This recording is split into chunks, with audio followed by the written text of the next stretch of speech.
Olá, o meu nome é Pastor José de Godoy Filho, um dos pastores da Igreja Batista Ágape aqui de Curitiba. E o texto para a nossa reflexão de hoje vem lá da segunda carta do apóstolo Paulo a Timóteo, capítulo 4, versículo 13, que diz o seguinte: Quando vieres, traze a capa que deixei em Troade, em casa de Carpo, bem como os livros, especialmente os pergaminhos. O que fazer para passar o tempo enquanto aguardamos a pandemia passar? A revista Veja, de maio deste ano, publicou uma edição especial sobre saúde. E dentre os artigos havia um que tratava sobre o impacto da pandemia na vida dos brasileiros. O título desse artigo era A Pandemia Oculta. Nele, o jornalista André Biernat reporta uma pesquisa feita com 4.693 brasileiros. Sobre o que os brasileiros fazem no período da quarentena, a pesquisa constatou que 64% acessam a internet para tentar preservar a saúde durante a quarentena. 50% preferem ver TV, enquanto que 48% leem, 38% praticam exercícios e 18% meditam. Eu achei alta a porcentagem dos que leem durante a quarentena, 48%. Realmente, uma das maneiras mais recompensadoras de passar o tempo é ler bons livros. O versículo que lemos no início está dentro do contexto da última prisão do apóstolo Paulo em Roma, um pouco antes da sua execução. Ele pede para Timóteo trazer para ele uma capa e os seus livros que estão em Troade, lá na Ásia Menor. E eu gostaria de aproveitar essa oportunidade para falar sobre a importância dos livros em nossa vida. Nós vemos aqui alguns aspectos da importância que os livros podem ter na nossa vida. E o primeiro aspecto é este: os livros representam um gênero de grande necessidade. O apóstolo Paulo podia ter pedido outras coisas para Timóteo, mas ele pediu apenas uma capa e os seus livros prediletos. A capa representava a sua necessidade física, pois o inverno se aproximava. Os livros, sua necessidade intelectual e espiritual. Os livros representam um gênero de grande necessidade para várias pessoas.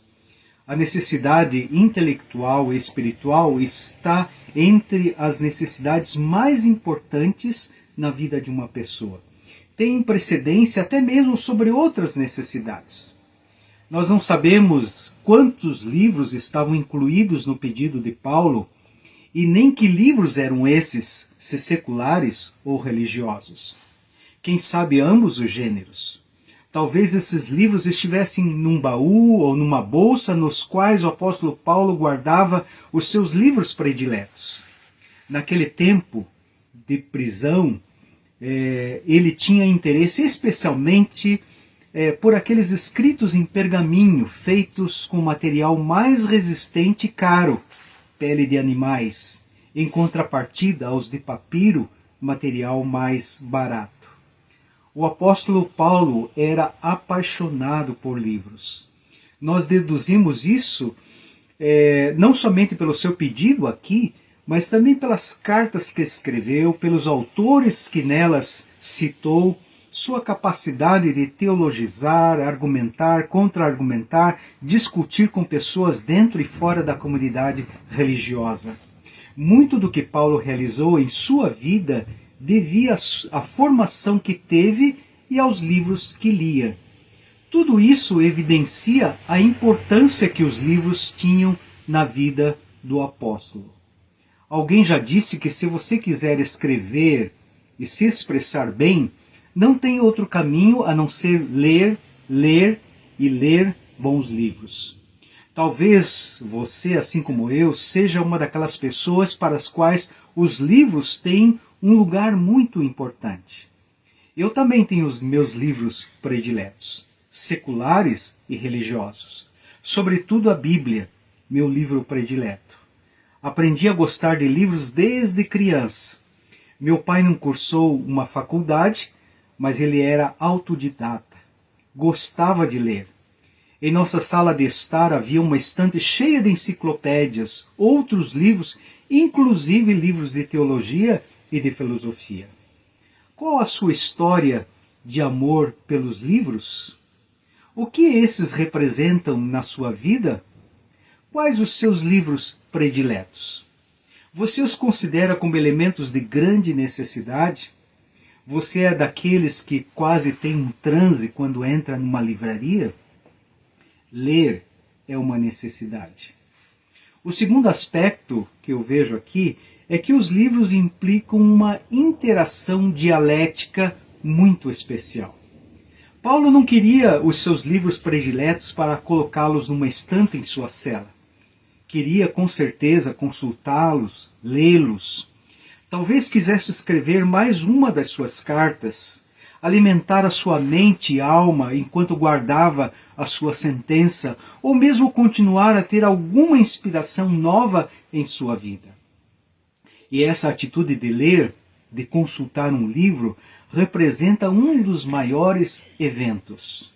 De um lado, o autor que escreve, desnudando a sua alma e pensamentos, do outro, alguém ávido para aprender alguma coisa nova. Não é uma relação passiva, e sim interativa, dialógica, em que autor e leitor se encontram num momento muito íntimo, muito próximo. Pelas suas cartas, nós podemos perceber como Paulo lia o que lia. Ou seja, com muita atenção, atentando para os detalhes, a ponto de fazer algumas vezes citações de cor, fossem de livros seculares ou mesmo do Antigo Testamento, a sua Bíblia, naqueles dias. Não sei como você lê os seus livros. Eu leio devagar, mas leio um bocado de livros. Muitas vezes, vários deles paralelamente. Gosto de começar desde o prefácio e a introdução, os quais nos dão o contexto da escrita e o que motivou o autor a escrever aquele livro. Nos livros mais pessoais, gosto de grifá-los com várias cores. Escrevo do lado, nas páginas, colocando um ponto de interrogação quando não concordo com a ideia do autor. Ou mesmo elogiando, escrevendo muito bom na lateral. Grifo conceitos e anoto na lateral da página alguma particularidade de um assunto desenvolvido pelo autor. A interação é intensa. Emociono-me, rio, choro, discordo, aprendo, surpreendo-me, fico perplexo. É como se eu e o autor estivéssemos em algum lugar tranquilo, tendo um longo e produtivo diálogo. Ler é um verdadeiro encontro. E o terceiro aspecto que eu vejo aqui é que os livros são um companheiro em momentos difíceis da nossa vida. Paulo não teria pedido os seus livros prediletos se não sentisse a necessidade deles. Não sabemos para que Paulo os queria, mas podemos aventar uma hipótese. Quem sabe para suavizar o momento mais difícil da sua vida. Não que o apóstolo Paulo não tivesse fé em Deus ou estivesse desesperado nesse momento derradeiro da sua vida. Pelo contrário, ele estava muito convicto. Ao ler o texto todo, parece que ele tinha mais certeza a respeito das coisas do outro lado da morte do que das do lado de cá, a ponto de dizer: combati o bom combate, completei a carreira, guardei a fé, já agora a coroa da justiça me está guardada, a qual o Senhor, reto juiz, me dará naquele dia. E não somente a mim, mas também a todos quantos amam a sua vinda. Mas lembremos que Paulo era humano e se ressentia de algumas situações. Sentia-se solitário socialmente.